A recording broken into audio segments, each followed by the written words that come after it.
All right, everyone. Welcome back to the Psych and Theo Podcast. Sam and Tim here, excited to bring a fan favorite or a topic that you guys all voted on, which has to do with spiritual warfare, demonic activity, possession, obsession, and how this affects mental health. We're only going to tackle one topic today. We're on kind of a series, producing a number of series, and this is one of them.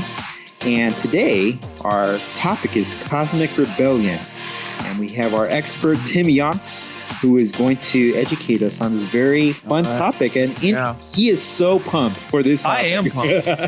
Because I floated this idea of doing a series like this. I think we started out as like, let's do something on demonic possession and psychology, mental health. And then it's dovetailed out into just a lot of different spiritual warfare topics. We came up with five. Well, you came up with 5 different topics. I mean, one of them was going to be mental health, which we'll touch on later. But I'm excited, man. We could even, you know what we could do? Maybe this is for the audience, since they voted for this, overwhelmingly they voted. And we took that poll and you guys voted overwhelmingly for this subject. So you buckle up. This is for you. Yep. You voted for this. This is what we wanted to do. These are the things that we want for you to vote on. Like when we put out content, we're seeing what you respond to. We're seeing what you vote on. And we're saying, hey, let's prepare some topics about this. Yeah. So maybe as we're going through this is just another episode idea. Yeah.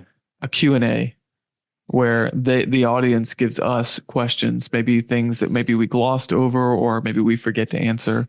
And they can ask us more questions about this topic. And then maybe we'll do an episode where we just answer those questions. Yeah. And actually, that's a great idea, actually. So one thing that we can do, and so if you're listening and you don't follow us on Instagram, that's probably what you want to do. So right now, as you listen to this episode, go to Instagram, look for Psych and Theo, and you'll have Psych_and_Theo, and you'll find our page and go there, because if we do a live, that is the perfect medium to do it, because we'll go on there. We'll wait a couple of minutes. You're able to ask questions through the chat. And that would probably be one of the best ways to do that.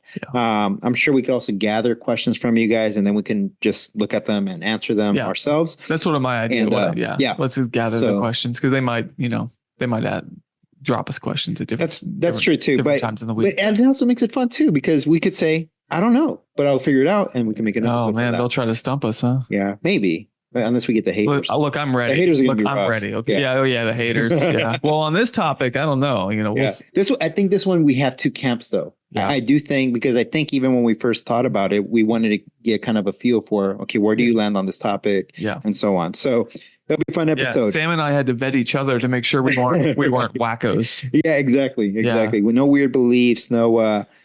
It's going to be good. Yeah. I'm excited. Yeah. All right. Okay, awesome. Well, bring us into the topic, Tim. You called it cosmic rebellion. Yeah. Okay. So, in this series in the series on spiritual warfare, everyone wants to jump into, not everyone, but like, it's very common for people to just want to jump into questions about demonic possession and like doing quote unquote battle and confrontation with, demon possessed people or houses or exorcism and all that stuff. We'll get to some of those questions in a few episodes, but before we do that, we need to lay the groundwork and the framework for how we understand this topic.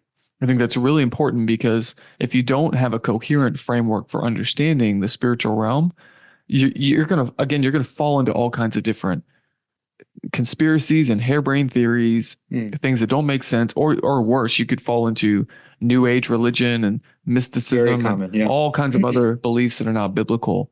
And we see that a lot. We're seeing that a lot. There's a growing trend of even Christians becoming syncretistic in their beliefs about the spiritual realm. So we need to be really, really careful. Just a warning: if you have young children who listen, and this might be my sister who I have talked about, because the nephews, they were driving in the car, and she texted me the other day. She said that her husband was taking the boys somewhere. I have three nephews, and they're all like under the age of 10. And my podcast, or our podcast, was she said the number one requested thing in the van. So by the boys. Yeah. So we're a top seller, I guess, in a minivan somewhere. That's great. Yeah. So anyway, if you have young children who are listening, this is going to be this is for mature audiences. We don't want to spook anyone. We don't want to tell ghost stories or anything like that. But I think this topic is not for baby Christians, what I call milk feeders. Yeah. It's not for people who just live on milk. This is a heavy topic, and it requires you to expand your paradigm. And I'll show you that. And hopefully in this episode, we'll expand your paradigm of the spiritual realm and what that looks like, what the Bible depicts the spiritual realm as. And I guarantee you, it's probably a little bit more complex than the Sunday school version of this that you've maybe grown up with. So it's not for the immature believer, let's say. It's also not for someone who just wants to go out into speculation land, because we have to stick to the scriptures. We have to be very disciplined. I tell my students all the time on this topic, especially all theological topics, but on this one especially, we always have to root things back in the scriptures, but then also, how does this relate to the gospel? How does the gospel inform our view of this? Because we're not just a bunch of ghost hunters or ghostbusters going around, like, kicking demons in the face or something like that. Like, that's not how this is supposed to work. We can ask questions of why. Why do these things happen? How did it all start? These are the questions that we need to answer, and that's what we'll get into right now. Yeah. Okay. Do it. Looking forward to it. All right. So, you want to start? Take it from the beginning, I guess. Yeah. In the beginning. The beginning. The garden. What happened? Yeah. Okay. So, again, people listening, be prepared to expand your paradigm. This is how I start this topic when I teach it to students or just church people. We have a few hurdles we got to get over with in our 21st century lens, eyes. Okay, as 21st century moderns, we got a few things we got to work through. There's the first barrier or hurdle is we live in an age and a society of general disbelief. Now that is waning a little bit, like the disbelief in the supernatural, that is waning. Like, more people are becoming spiritual and exploring spiritual things, but that's not necessarily good, because they're running to New Age religion and Wicca and things like that. But we do live in a dominant age of naturalism, materialism. And by materialism, I don't mean like consumerism. I mean the belief that physical matter is all there is. There's nothing outside of physical matter. And so with those two beliefs, naturalism and materialism, comes atheism, the belief that there is no God, or at least we can't know anything, like agnosticism. We can't know anything about God. So that dominant age of disbelief has been the prevailing worldview for about 250 years. And that has brought on an age of intense skepticism.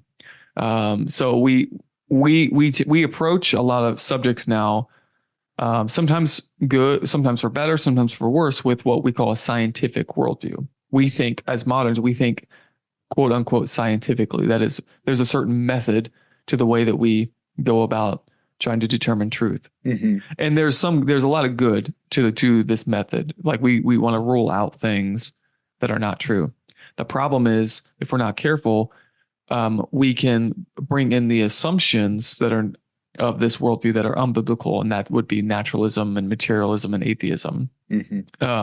So in doing like a scientific method of trying to get to the bottom of things using disciplined methods of research, we can be too skeptical sometimes and dismiss things too soon.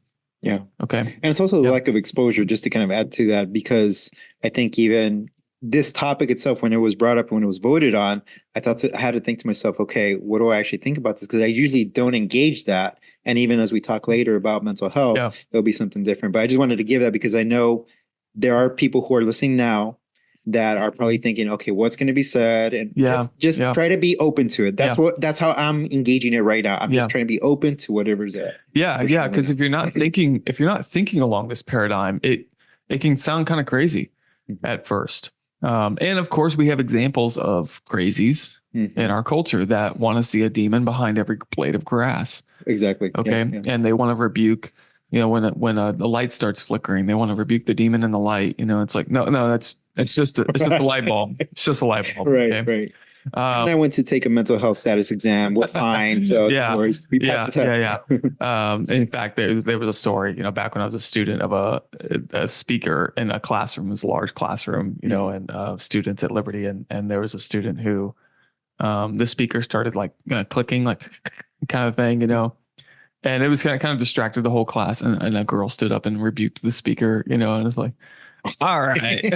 So some people can go overboard. Okay? Yeah.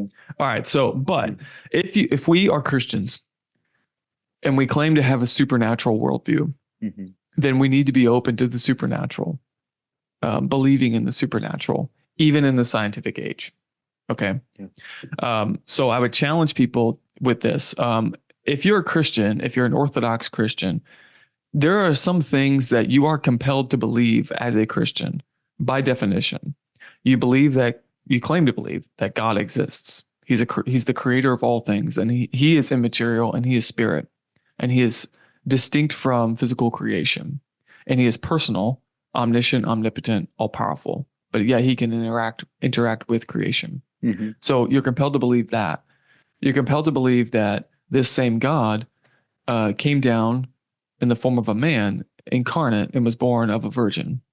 In the first century, and his name is Jesus of Nazareth. And that guy, Jesus, lived a sinless life, and that he was human. He had human nature, but he also had divine nature, and he didn't sin like we did. And then he died on the cross for us, because we, after all, have been alienated from this God by our sin. Okay, so you have to believe those things, and that he also rose from the dead, and that he also ascended into heaven, back into what we might call another dimension, or some other realm, the unseen realm, we might call it.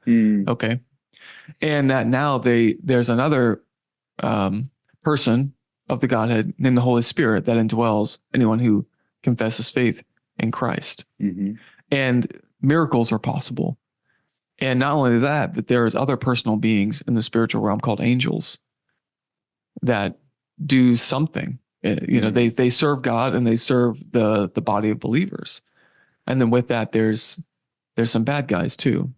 This Satan, the devil, the demons, and some other guys in between that we'll get into. Not in between good and evil, but in the different ranks. Let's say, okay. So if you're a Christian, you got to believe at least those things. Sure. Yeah. All right.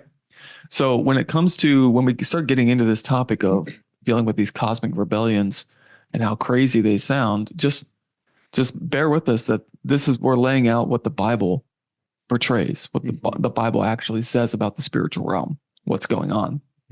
And that we as believers, we live in an embattled cosmos. I took that phrase from, I think Haunted Cosmos, the podcast actually uses that phrase, an embattled cosmos, in a world that is at war. The war looks a lot different than our human wars, but there's a lot of similarities to it. That's what to think about. Yeah. So if you're living, it's like imagine you're you're like a squirrel living in the forest, like the Argonne Forest of Germany in World War II. Okay, there's a huge battle, world war raging around you, but you're just running around collecting nuts. Okay. And if you're not, you like some people live their life that way. They're totally unaware of the war that's going on around them. A war that, is encompassing their entire reality. Totally unaware of it. Okay. So we need to be kind of open to those things. Okay. So I'm going on probably too long on this topic, but I hope the audience gets my point. All right. So let's get into the cosmic rebellions and what this is, because this really sets up the whole thing. In the Christian worldview, we posit this is, I'm going to say some things that are ecumenical in nature, that Catholics, Protestants, Eastern Orthodox, we can all agree on certain things. Okay. So Christians believe, that's what I mean by Christians, like we all believe that God created the world. He created it good.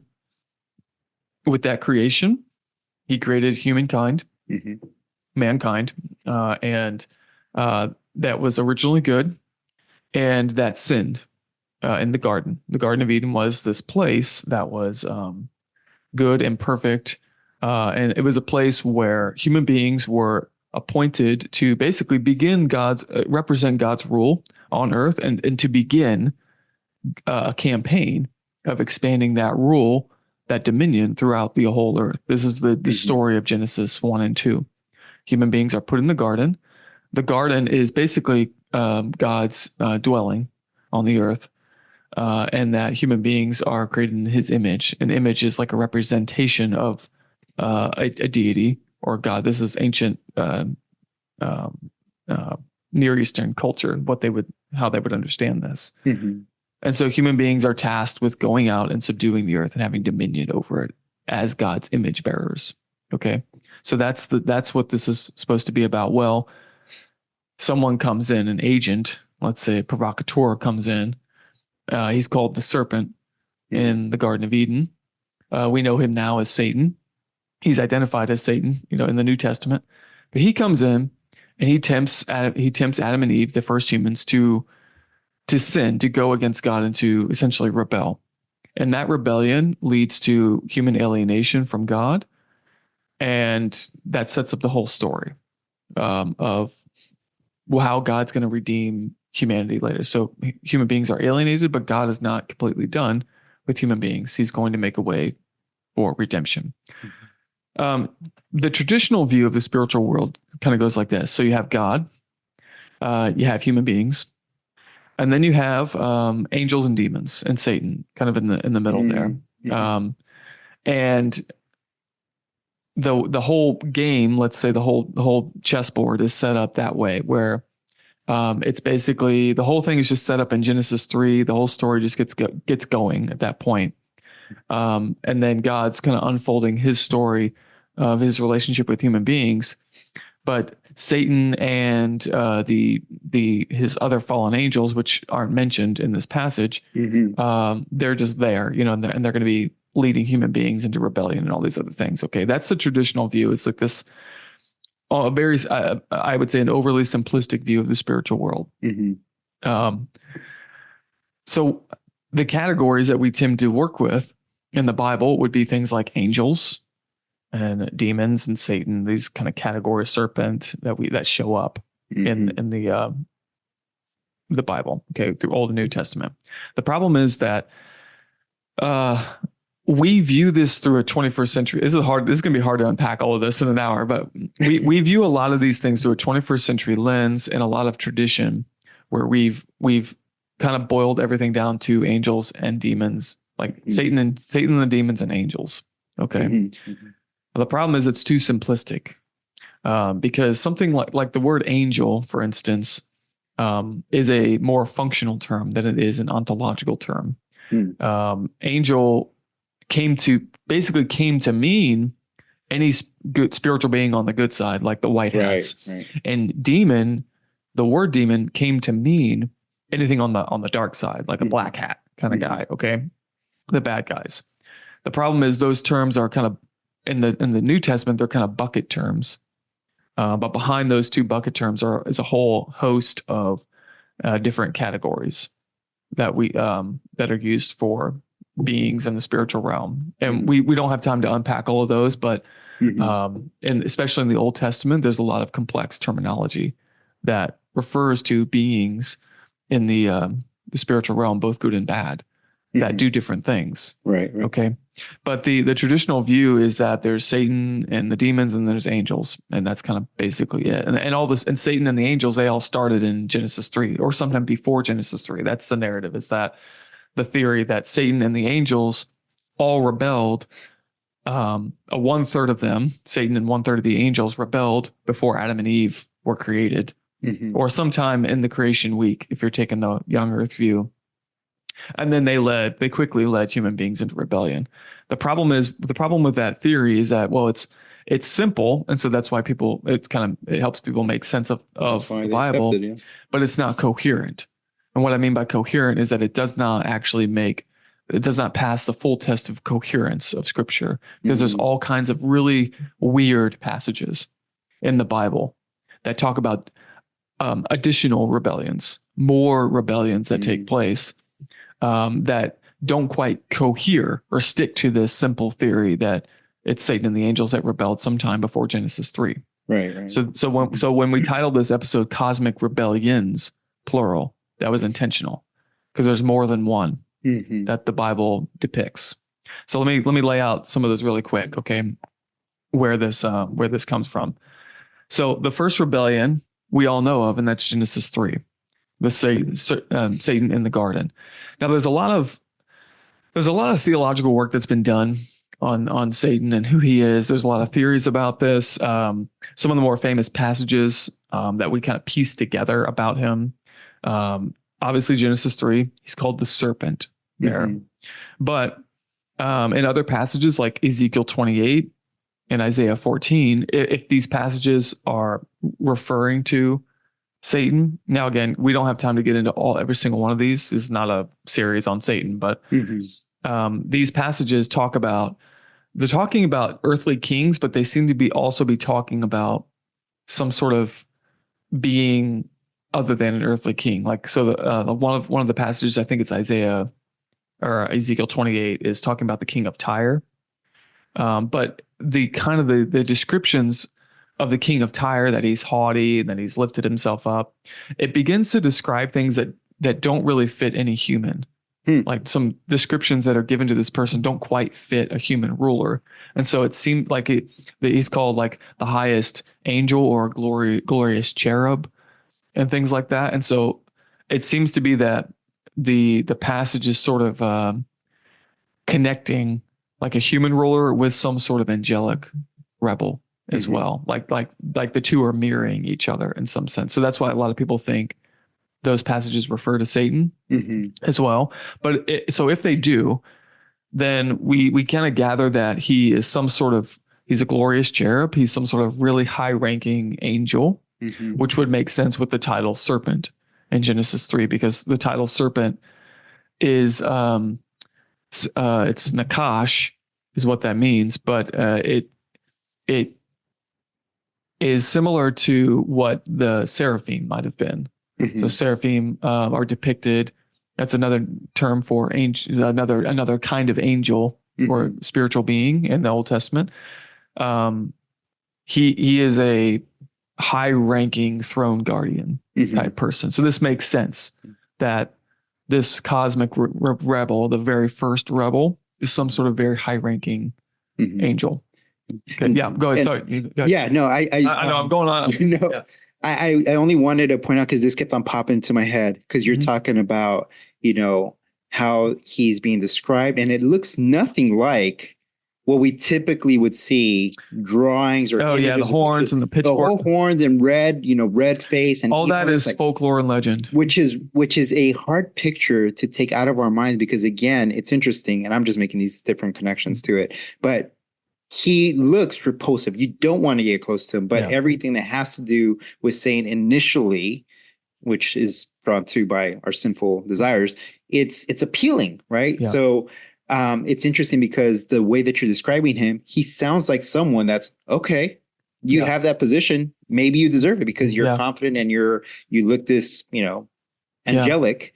So I just want to take that picture out of your mind, because I think that's a tendency for us to, how is this connecting? I think that was a hard part for me I can't connect that image with how he's being described, but then it starts to make sense as you explore. Yeah. And so his, the original sin, and Paul says he appears as an angel of light. He can appear that way. But his original sin, it says, he says in his heart, I will be like the Most High. This is Isaiah 14. And so Ezekiel 28 says that unrighteousness was found in him. So this original conceit, some sort of idea that I'm going to exalt myself above the throne of God. I'm going to have that kind of glory.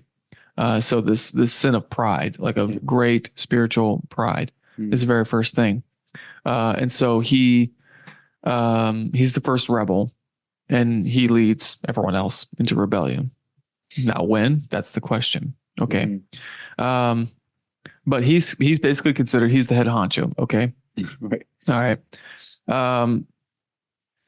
When we get to like the questions of demons, we can all agree that like demons are these personal spirit beings that are bad guys. Okay. They are in rebellion as well.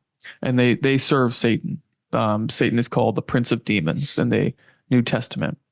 This is a title that the Pharisees mention when they talk about Jesus. They say Jesus casting out demons by the prince of demons, which is a title that was given to Satan. Okay, so by the time we get to Jesus in the first century, there's been a development in the theology, Jewish theology, that Satan, there's the head honcho on the dark side, and he somehow has authority over these demonic spirits that torment people. Okay, so demons are some sort of like personal spirit beings. They're evil. They trick and deceive people. They're obviously, they're with Satan. They're called his angels at times, which again, we need to be careful with that word angel, because at a very functional level, it means messenger. So when you say my angel, it's like, could be my messenger. Yeah. Okay. So it doesn't always refer to an ontological category of a specific species of being. Okay. Not always. But we know from the New Testament that these demons can physically afflict people. They can sometimes influence and control people's minds, and things like that. So we know that much about them. Okay. The problem, so I've kind of laid out like what the traditional view is of this thing. But the problem is that it's a little truncated, because we don't understand the grand narrative of the scriptures, what the whole story of the Bible. Right. A lot of times people ask me, why does God allow these guys to exist? Like why do they persist? Okay. Yeah. But if you understand the whole story of the Bible, it makes a lot more sense. Okay. So this is why we need to now get into like these cosmic rebellions that take place. So I just mentioned the first one, which is Genesis 3. But let me back up a little bit. Okay. So when we understand the spiritual world and it's a lot more complexity to it, it makes the Bible, I think that makes the biblical story that much more awesome. It really does. And at this point, I want to recommend people watch a very short documentary on YouTube that will expound this way better than I can in a short episode like this. The documentary is called The Unseen Realm. It's a summary of a book called The Unseen Realm by Dr. Michael Heiser. That documentary is only 70 minutes long. It's free. It's on YouTube. It's got a lot of reputable scholars in it. Dr. Michael Heiser is a conservative evangelical scholar. It has Ben Witherington, who is another really well-respected New Testament scholar. It has Gary Yates, Dr. Gary Yates, which is an Old Testament professor at Liberty. And who else does it have in it? Shout out to two people we know there. Yeah. Oh man, it's blanking on Daryl Bach, who is a really well-known New Testament scholar at Dallas Theological Seminary. So this is not harebrained theory, kind of stuff. This is not fringe stuff. This is sound scholarship, but it will lay out more perfectly what I'm about to tell you. Okay, so the Old Testament depicts the spiritual world in a lot more different layers. And the first concept that I think people need to get their head around is something called divine counsel, the divine counsel. So in the Old Testament, God is often depicted as being on his throne, surrounded by his counsel. And that counsel is described as a body of angelic beings that have some sort of decision-making or governing authority over creation. This is not crazy, okay, because we understand that God does give angels certain ranks and responsibilities. We know that. But the divine counsel seems to be this, think of it almost like a royal courtroom setting, or maybe in our day and age, like a parliament kind of setting with the president or king, presiding over this. And they make decisions about the earth. God allows them to make decisions on the earth. These beings are called the sons of God in the Old Testament. That title, sons of God, B'nai Elohim in Hebrew, that shows up many, many places in the Old Testament, and all but maybe one, it refers to these beings, like angelic beings, very clearly angelic beings that have some sort of functional role in the world. Now, how do we understand that? How should we understand that? Or why do we determine that they're angelic beings? Well, the term Elohim itself could be a proper noun. We often, when we hear the word Elohim, we think, oh, that's God. God is Elohim, and that's true. Because Elohim can be a proper noun. Elohim, if you think of it like capital E, Elohim, that refers to Yahweh, Jehovah, God the Father, God the Most High. He's called the Most High in the Old Testament. But the term Elohim, in its basic form, can be an improper noun. That means I like what Michael Heiser says, a being that belongs in the spiritual realm, like its proper place is the spiritual realm. So it's a spirit being. Like an Elohim is a spiritual being, but Elohim of Elohims, the Most High Elohim, that's God. He's the creator. There's none like him. He creates all the other Elohim and everything else. Okay, so that's where people can kind of get mixed up a little bit. Is when the term Elohim shows up, it can mean a singular proper noun, but it can also mean plural improper noun. Okay. A great passage that I think everyone should read is Psalm 82. Psalm 82 is a really central passage to understand. It's like a linchpin passage to understand the cosmic rebellions. Psalm 82 depicts this throne room scene where God is reading a judgment on these sons of God. And he's saying, basically, you guys have led the world into chaos and you're going to die like men now. Okay. It's a short chapter. Yeah, it's a very short chapter. Yeah. Now, the question is, why on earth is he judging these guys? And that is a great question, because that leads us into some of these other cosmic rebellions. Okay. Now, do we need to back up, or can we? No, you're good. Okay. I'm just looking through it as well. Yeah. As you're saying about it. Yeah. So, well, let me give you two passages that also elucidate this concept of a divine counsel that kind of hopefully will reinforce it with people. One, actually three passages. Everyone is familiar with Daniel. Well, if you've studied prophecy and things like that, which most evangelicals are really fascinated with. Are you familiar with the passage in Daniel that talks about the Prince of Persia? I'm not familiar with it, but I'm sure. Okay. So there's a story in Daniel where Daniel has this dream, this vision, and he doesn't know the meaning of it. So he fasts and prays for 21 days for God to tell him the vision. And then finally an angel comes to him and says, here's the meaning of this thing. Hey, but I would have got here sooner, but I was withheld. I was held up by the Prince of Persia, and Michael had to come and help me. Michael, the archangel, had to come and help me. Interesting. So this divine spiritual being is restricted or held up by another spiritual being called the Prince of Persia. Okay. So people are usually familiar with that passage and say, whoa, wow. Okay. So there's like beings who have some sort of geographical control over things. That's very important to remember when we get to these cosmic rebellions. Another one, when we talk about the divine council, a lesser known story is 1 Kings 22. This describes the demise of Ahab, King Ahab, the wicked king of Israel. Ahab is about to go to war, and he wants the southern king of Judah to go to war with him against the northern king. This northern king, I can't remember the land that they're about to go to war against. But Ahab basically says, hey, come to join me. We'll go to war, and we're going to take everything this guy has. We're going to take his shirt off his back, Well, the good king of Israel is wise enough to say, hey, well, can we consult like the prophets to see what God says? So Ahab's like, yeah, sure. Come on. He calls all of his prophets in, and all of them prophesy, hundreds of them. They're all prophesying. Yeah, you guys are going to go out. You're going to go to war. It's going to be great. You're going to win. You're going to so much winning. It's going to be great. You're going to get so tired of winning. Okay? You're going to go and prosper. Yeah. And Ahab's like, see, we're good. And the good king, I think it's Jehoshaphat, but I could be wrong about that. He says, are there any other prophets here that are available? He kind of sensed that he needed to hear from someone that was true. And Ahab kind of rolls his eyes. And he's like, yeah, there's one guy named Micaiah. He always gives me bad news. So, whatever. And so Jehoshaphat's like, hey, yeah, bring him in. So they bring in Micaiah. And Ahab's like, okay, Micaiah, what's going to be?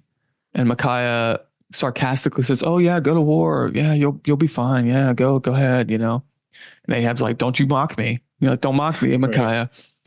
And so then Micaiah tells a story. He says that God was God's on his throne, and God has asked a question to his divine council. He mentions this council throne room, and he asks a question.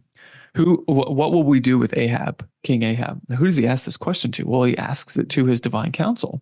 And then Micaiah describes the scene where he says one spirit came forward, and then another, basically suggesting what they would do. And then he says, then one spirit came forward and said, I will be a lying spirit in the mouths of his prophets to lead him to war. And then he will go to war and basically die. And then Yahweh says, all right, that'll work. And then he says, go and do it. And then Micaiah kind of ends his story and looks at Ahab and says, behold, like Yahweh has allowed basically one of his divine council members to come down here and be a lying spirit in the mouth of your prophets. The prophets don't know that they're basically being deceived. It's wild. Yeah. So it's a real scene. Yeah. So Micaiah is linking a real world event to a decision that was made in the divine council, and then it's being acted upon. So that's an example of what's going on here. Another one was the story of Nebuchadnezzar, where he goes crazy. This is Daniel 4, where Nebuchadnezzar becomes like beast-like, and the kind of it's like an animal in the field. You know that story? Yeah. A lot of people are familiar with that story. Well, tucked in the middle of that story, where Nebuchadnezzar is given the punishment, he's kind of told what his punishment is going to be. I think it's I can't remember if it's Daniel that tells him this or the angel that tells him this, but basically Nebuchadnezzar is told, hey, you've been proud and you're going to be brought low, and you're going to become like the beasts of the field. And this is by the decree of the Most High. That's God. And then later on, a few verses later, he says, this is by the decree of the watchers and the Most High. That's strange. Like, what on earth does that mean? If you don't know these categories, you're not going to know how to make sense of that. Well, the term watcher is another name for this class of beings who are basically, think of them as the divine council. Like a watcher is another functional term. So angel is like messenger. So like mailman or courier. Okay. But a watcher is these governing class of beings. Another name for them would be prince. Hence prince, like the Prince of Persia. That's where we get that. Michael, the archangel, is called a prince. It's called the Prince of Israel. So there's different titles for these guys, but essentially they're high-ranking beings that get to make decisions about what happens on the earth. They get to influence earthly events. Okay. So where do we go with this? Well, Satan has this title prince. We learn this later on so he's a high-ranking sort of throne guardian cherub. Let's go all the way back to Genesis 3. The serpent shows up. Okay.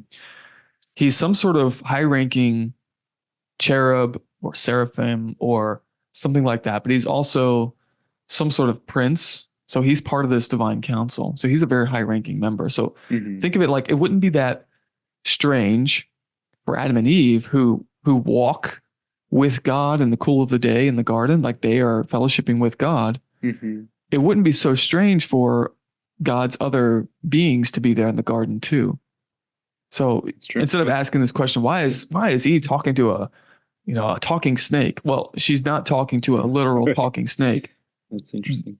She's talking to a being that she probably would have recognized, a very crafty being who has ill intent. Okay. So it's very easy. Yeah. So another bit to break from your mind is that typical serpent on the tree. Yeah. Totally misses the point of what's happening here. Okay. Good to know. Yeah. So Genesis 3 is the first rebellion. All we can surmise from this is that this is Satan's first move. This is his rebellion. Is that he somehow conspires in his heart. Jesus says he was a murderer from the beginning. So he is somehow conspiring to take humanity down with him, or at least to destroy humanity for some reason, maybe out of jealousy, spite, or some sort of plan to take over God's role. I don't know. That there's a lot of speculation about that. But what we know from, if you're just taking the Bible at face value, there's no rebellion that's mentioned before Genesis 3. That seems to be the first rebellion. Satan makes his move there. But Satan is cast down. Human beings are kicked out of the garden. Fast forward a few chapters later, Adam and Eve, they populate the earth. Humanity's getting really wicked. Then Genesis 6 comes along, and this is the second of the rebellions. And this is the most controversial of all the rebellions because you'll see in a second. This Genesis 6, 1 through 5 details, it's the prelude to the flood. And the prelude to the flood is this story about, and it says that it's the time where the sons of God, remember that title, the sons of God saw the daughters of humankind or mankind and saw that they were beautiful, and they took for themselves wives from all that they chose. Okay, so that's Genesis 6:2. Okay, and then it says Yahweh said, "My spirit will not abide with humankind forever, for he is flesh, and his days shall be 120 years." He's talking, kind of preluding Noah. Then verse 4 says, "The Nephilim," there it is. The Nephilim were upon the earth in those days and afterward. When the sons of God went into the daughters of humankind, and they bore children to them. These children, were the mighty warriors that were from ancient times, men of the name." Okay. So that's the prelude to the flood, is that story. Now, there's lots of views on that passage. There's a very prevalent view that tradition has brought to us over 2,000 years from the time of Augustine in the 4th century AD or early 5th century, is that, well, the sons of God here refer to the line of Seth, and the daughters of men refer to the line of Cain. So it's a godly line of people and an ungodly line of people mixing in marriage together when they weren't supposed to. Is that the traditional view? That's, well, Augustine. Yeah, that is that's the most common view because it was popularized by Augustine, and it's kind of been the dominant view ever since because Augustine weighed so heavily on the church. Yeah. The problem is there ain't nothing in the text that would suggest that. There's nothing in the text that would point to any. There's all kinds of there's all kinds of problems with this theory. I mean, we could do a whole episode on why this theory is wrong.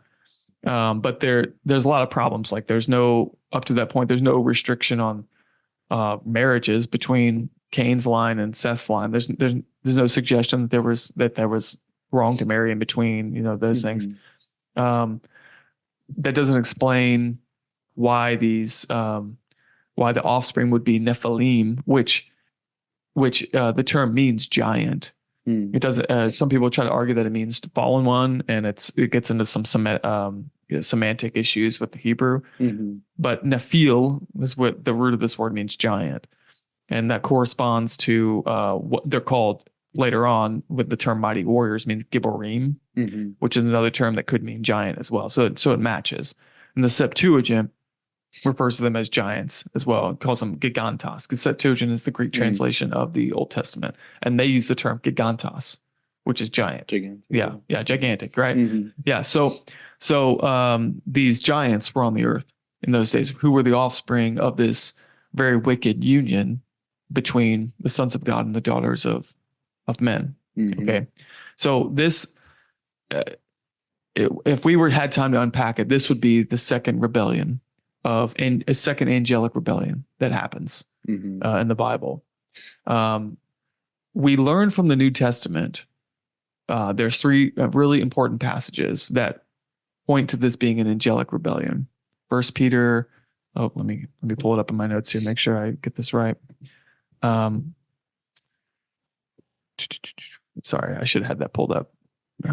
Yeah, First Peter 3, 18-22. 2 Peter 2, 4 through 10, and then Jude, the book of Jude. I think we list all these references. We'll put them up for you guys. All three of these passages refer to angels who were disobedient during the time of Noah. And they talk about these angels being kept in chains of darkness, like imprisoned in chains of darkness, what we would later connect to the abyss in Revelation. This is my view on that, at least.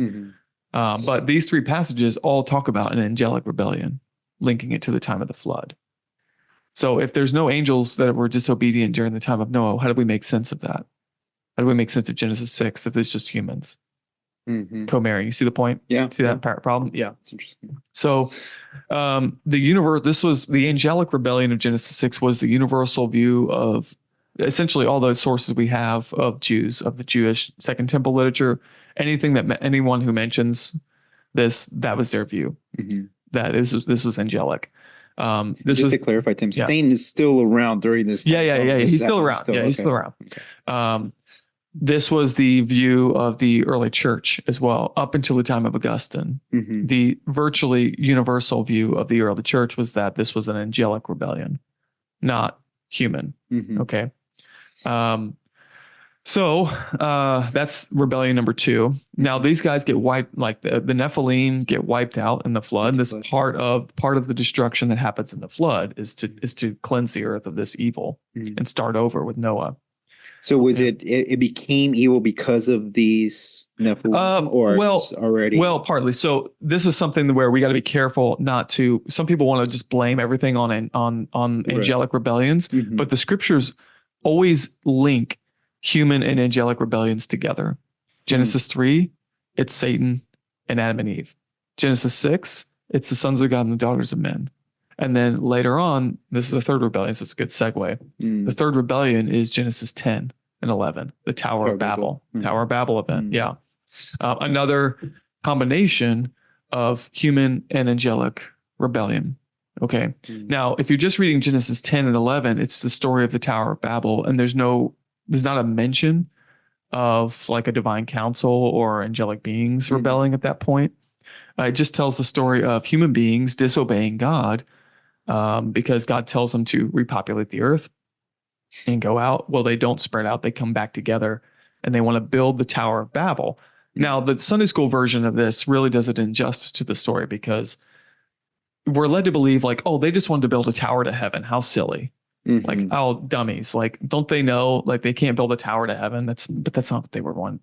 They were building what would mimic a mountain, because mountains is where the God or the gods, let's say the lower G gods would meet human beings. The tops of mountains is in the ancient world. That's where gods dwelt. Eden, the Garden of Eden, is called a garden and a mountain together. So that's where God dwelled.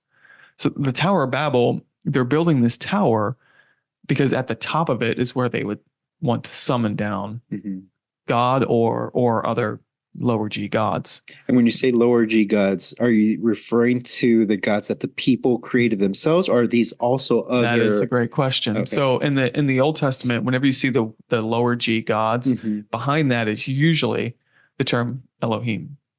Okay. Yeah, the spirit beings. Now, sometimes in the Old Testament, many times it does say like idols are nothing. And some of these gods, when it refers to the idols, they're nothing. Right. Okay. But what it doesn't say is that behind those idols, there's nothing. It does talk about spiritual beings doing things in the spiritual realm. Okay. Well, let me I'll get to that really quickly. Yeah. That's a good question. So the Tower of Babel event, it says they come together and they're going to make a name for themselves.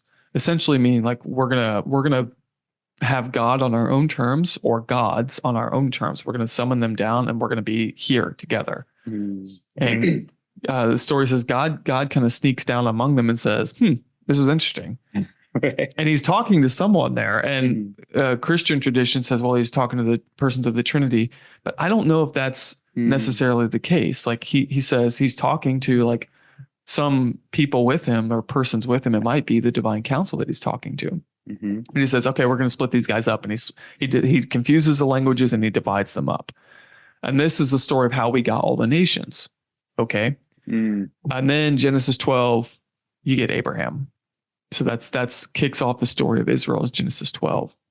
Well, fast forward to Deuteronomy 32. In Deuteronomy 32, we learn that when God splits up the nations when he splits them up at the Tower of Babel, it says he divided them up according to the number of the sons of God. Now, some translations you'll read, he divided them up according to the number of the sons of Israel. That is that's a poor translation because it's based on a faulty manuscript. The better manuscript evidence should read Sons of God. Remember that title, Sons of God? So again, if you're tracking with this title, Sons of God, refers to this like governing class of beings.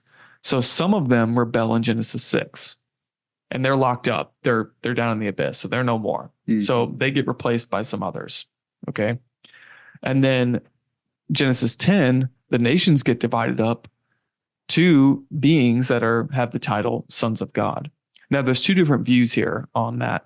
One view is that the sons of God that basically are apportioned the nations, that they're already in rebellion. And so God is giving these nations up, basically saying you get what you deserve because these guys have already rebelled. I'm going to give you over to them. The other view, and this is Michael Heiser's view, is that these angelic beings are given, they're given the responsibility to steward these nations and to eventually lead them in true worship back to God once God establishes Israel. But they don't do that. And so eventually, somewhere along the way, they accept worship for themselves. And that's where we get these gods of the nations. That's where we get all the false gods of the nations, is that these spiritual beings somehow throw their lot in with Satan, and they basically go into rebellion as well. And this is the judgment Psalm 82, where God is reading his judgment out against them, saying, you've led all the nations into rebellion. He's talking to this divine council. So he's talking to a plurality of beings. And he says, you've led the nations into rebellion, and you're going to die.